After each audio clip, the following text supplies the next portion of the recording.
March 2019, a Friday evening, Eddie Van Halen was sitting alone in a 70-seat rock club on a back street in West Hollywood. 64 years old, gray hair cut short and messy, thinner from the treatment, checking his phone, waiting for a message. Just another California nobody in the room felt the need to look at twice. 20 minutes later, Carlos Santana would walk through that same door, spot him from across the room, and the two of them would share that stage. The interesting part was what came first. The young guitarist running the open mic would dare Eddie Van Halen to get on stage and prove himself. Eddie would stand up, and Carlos would already be moving toward him. Eddie went to places like this whenever he could. Small rooms where nobody knew his face, farthest table. Hours of watching whoever had the nerve to get on stage. He did this all through treatment. The big stages were behind him now, but the thrill of a guitar hitting an amp for the first time that had never gone anywhere. He was wearing an old Van Halen tour t-shirt logo faded past reading. It hung loose on him now, sliding off his shoulders in a way it never used to. Jeans torn at the knees. He told Janie he was just stepping out for air. Drove from Pasadena to West Hollywood, walked the streets, heard a guitar through this doorway, and walked in with a spark of something he hadn't felt in a while. The glass of water on his table sat untouched. Used to be beer, but the doctor had shut that down. Fingers on the rim, eyes on the stage. The man running the open mic that night was Tyler Nash, 31 years old, Berklee College of Music graduate. Berklee had given him real things, solid technique, a trained ear, but the same school had also handed him a confidence he hadn't earned. Studio gigs kept him going for a while, but the big break never came knocking. Now, he hosted 3 nights a week at this club. Tyler wasn't a bad guy. He genuinely loved music, but the sense of failure in his own stalled career had worked its way into his voice, a slight condescension that crept in whenever he gave someone feedback. "All right, folks, anybody else want to get up there?" he said into the mic. "Rock night, but you know the rules. No genre limits. Just play it honest and play it right." The fourth act up that night was Chris Palmer, 23 years old. 2 years of day shifts at a coffee shop and nights chasing a break on stages like this one. He plugged a reddish old Ibanez into the amp and leaned toward the mic. "I'm going to play something special tonight," he said, his voice both excited and shaky. Ian Van Halen at the back corner table. Eddie's fingers went still on the rim of his glass. He genuinely wanted to hear what this kid had. Chris closed his eyes and started playing. The opening was clean, fingers fast, hitting the right spots. Then his right hand came down onto the neck and started striking the strings, notes pouring out one after another, quick, smooth, controlled. It was a solid performance, no question, but as Eddie listened to the melody that had been born under his own fingers 41 years ago, something felt hollow. The sounds were right, every one of them, but the story those sounds were supposed to tell, nobody was telling it. When Chris finished, the room gave him a round of applause. He unplugged his Ibanez and set it on the stand at the side of the stage. Tyler stepped up and clapped him on the shoulder. "Nice work," he said. "Eruption's no joke. Your control through the tapping section was solid. Tempo was steady. Couple of details to clean up, but strong stuff overall." Chris nodded with a smile. Tyler turned back to the list about to call the next name, when a voice came from the back corner. Not loud, but in a room that size, everyone heard it. The tapping was clean, but you're using your index finger instead of your middle. Eddie's voice was dead calm. A few people turned to look. So did Tyler. When you tap with your index, you've got to drop the pick. Use your middle finger, and the pick stays right there between your thumb and index. When the tapping section ends, you roll straight into regular playing without losing a beat. That's why the original sound so fluid. Tyler looked toward the back corner. In the low light, he saw a messy-haired older man, and a familiar look crossed his face. He knew the type. Every open mic night had at least one. The guy who never stepped on stage, but had opinions from his chair. A smile settled on Tyler's lips, polite on the surface, something else underneath. "Sir, thank you," he said into the mic, knowing the finger technique of eruption at that level, not something you see every day. A few people laughed. Tyler turned to Eddie directly. "We've got a tradition here. Sitting back and commenting is easy. If you know that much, stage is right here.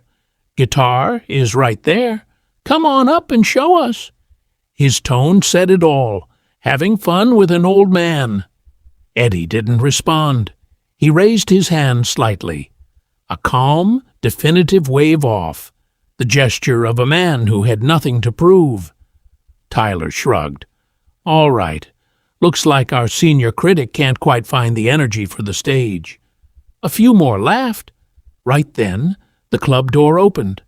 Things were about to get complicated. Carlos Santana had no business being on that street that night.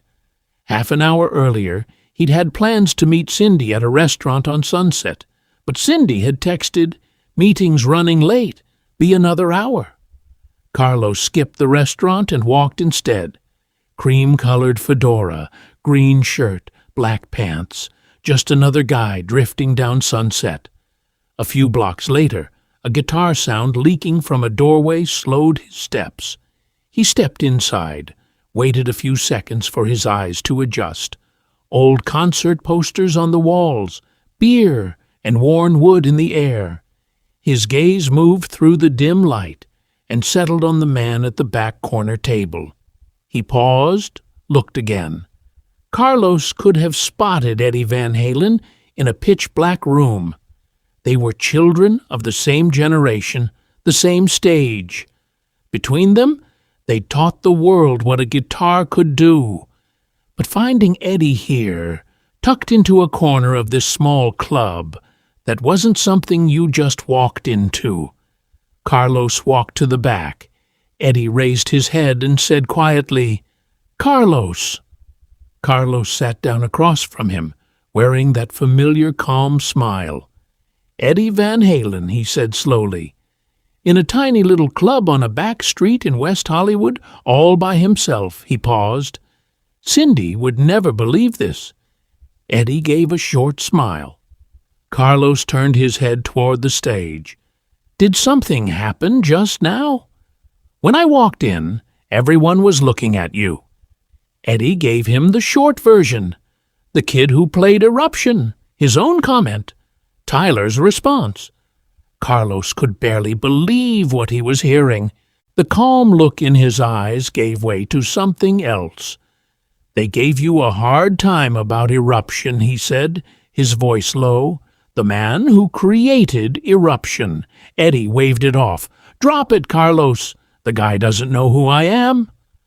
Carlos made a decision. "Eddie," he said, "you see the guitar on that stage, right?" Eddie looked at him. "Carlos, don't. There's no need." Carlos smiled, calm, soft, but something moving beneath it. "Just asking," he said. But despite everything, Carlos had already made his plan. He stood up and walked toward the stage. Tyler was about to call the next name. Carlos cleared his throat. "Is the list full?" Tyler looked over the man in the fedora and green shirt, calm-faced. "No, still room," he said. "Name?" "Carlos.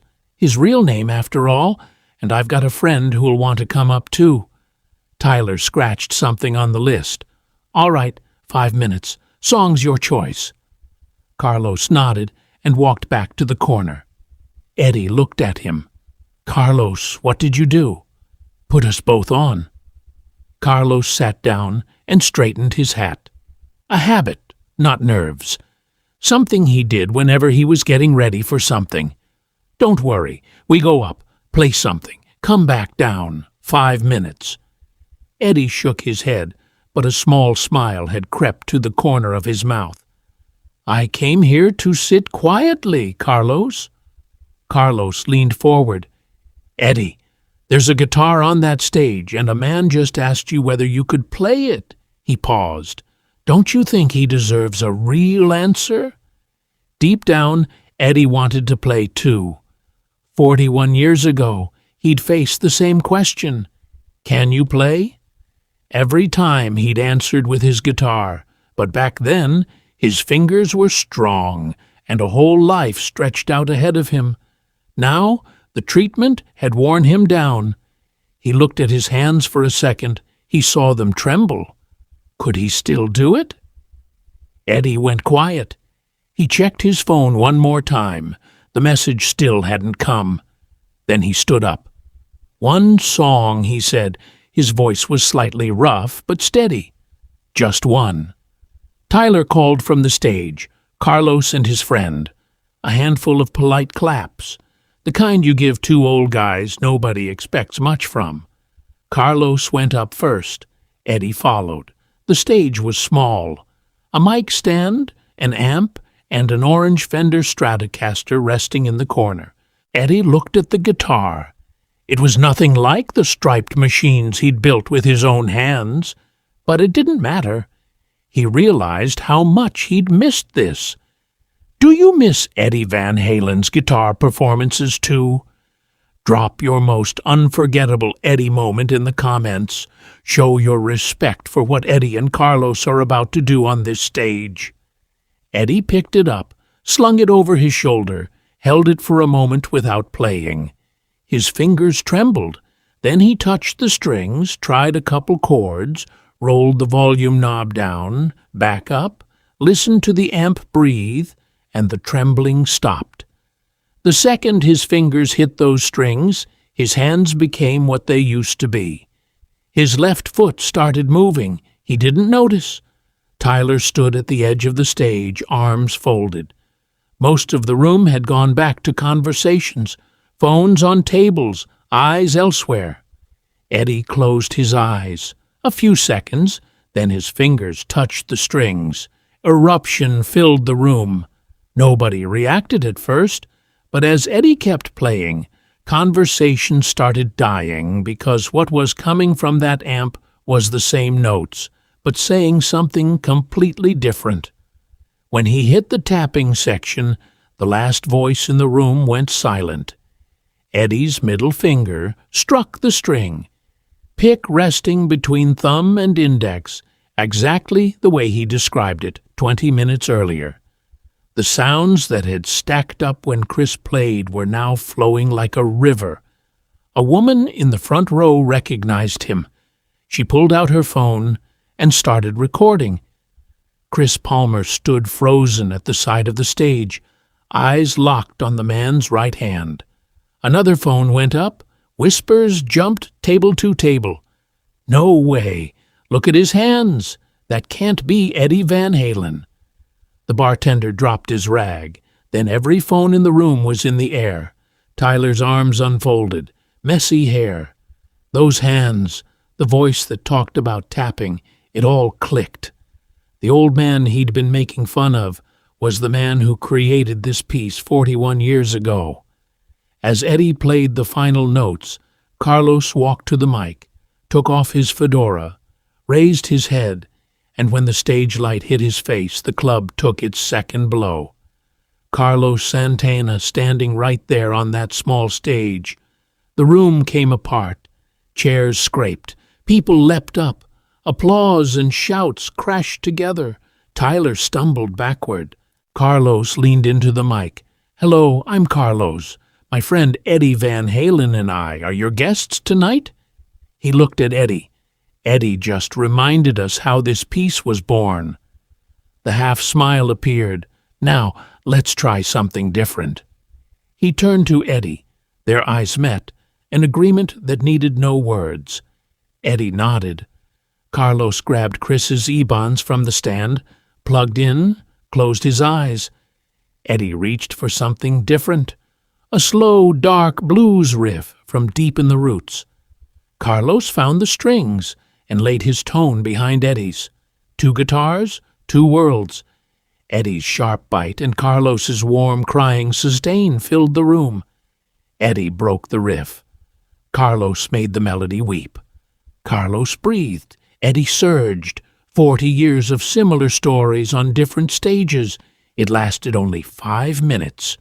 When the last note faded, everyone in the club held their breath. 3 seconds. 5. Nobody moved. Then someone in the back row stood up and started clapping. Then one more. Then everyone. People were on their feet. Some had tears in their eyes. Some were shaking as they held up their phones. Tyler walked toward the stage.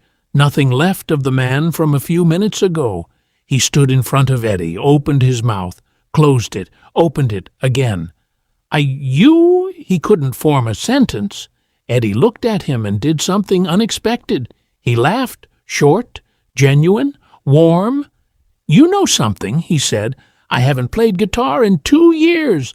I was afraid to get on a stage. Tonight, I'm glad you showed me the stage. He paused. That was exactly what I needed. Tyler had nothing to say. Every sentence he'd been preparing, apology, explanation, defense, all of it had lost its meaning. The man who invented eruption was standing in front of him saying, "Thank you." Carlos stepped forward. He looked at Tyler, not like a man about to lecture, more like someone sharing something. "Something interesting happened tonight," he said. "That man hadn't played in 2 years. He was afraid. You pushed him back on stage." A pause. "But you were having fun with him when you did it.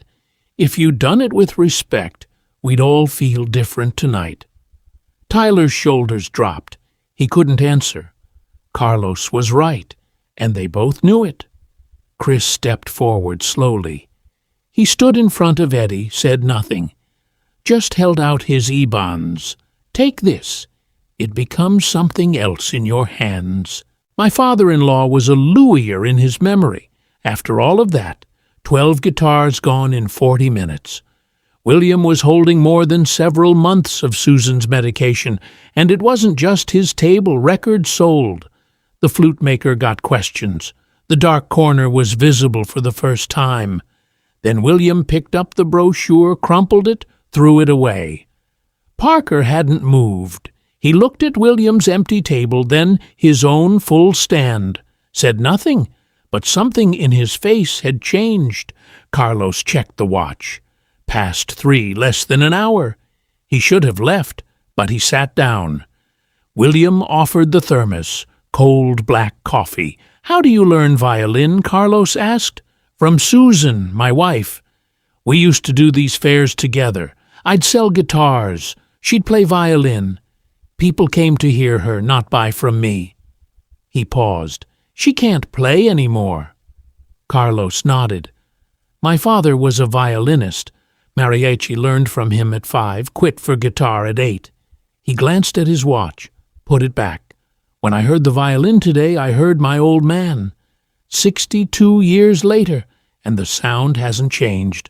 William was quiet. "When someone you raise turns their back on you," he said, "it cuts deeper than wood cracking, but cracked wood you can throw away. A person you can't." Carlos said nothing, put his hand on William's shoulder. 2 old men, dark corner, empty table. He stood, fixed his hat, held out his hand. William took it, craftsman's grip in the grip of the world's most famous guitarist. "I'm late," Carlos said, half a smile. "Beacon Theater tonight. Your name's at the door." He turned and was gone. William pulled out his phone, called Susan. Couldn't speak at first. "It's me," he said, voice shaking but smiling. "I'll stop by the pharmacy on the way home." He hung up, picked up the thermos, folded the newspaper, slung Susan's violin case over his shoulder, The record woman called out as he passed. "Good afternoon, William." He nodded. It was days kept coming. Carlos shrugged with a smile. Another hour, and I would have found Jeff Beck, too. The three of them walked to a small restaurant off Sunset. Cindy and Eddie were talking music before they reached the door. As a drummer, she'd always been curious about his tempo changes. Halfway through dinner, Eddie's phone buzzed in his pocket. He pulled it out under the table, tilted the screen just enough for his eyes.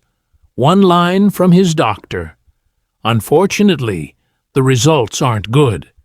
He read it twice, put the phone away, looked up, and laughed at whatever Cindy had just said. Laughed like nothing in the world was wrong. A few days later, when everything seemed forgotten, a video surfaced online. Shaky, blurry phone footage. Two men on a small stage, two guitars, faces barely visible.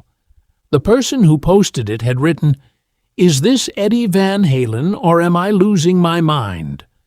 It made the rounds on guitar forums, picked up a few thousand views. Most comments didn't buy it, but one person wrote, "Listen to the second guitar. That's Carlos Santana's sound. Nobody else on earth makes that tone." The video never went viral, never hit any news sites, but the people who were in that club that night never forgot what they saw. Tyler Nash kept hosting open mic nights, but he stopped cutting people off when they spoke from the audience. He listened, and every night before going on stage, he'd pull the pick from his pocket and set it on top of the amp. When anyone asked, he'd say, "Just a little note to myself," and leave it at that.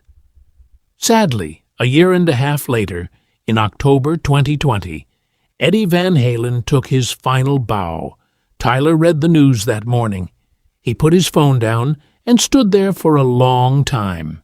He thought about that Friday night, the old man in the back corner closing his eyes, how the room changed when his fingers hit the strings, and what he'd said afterward.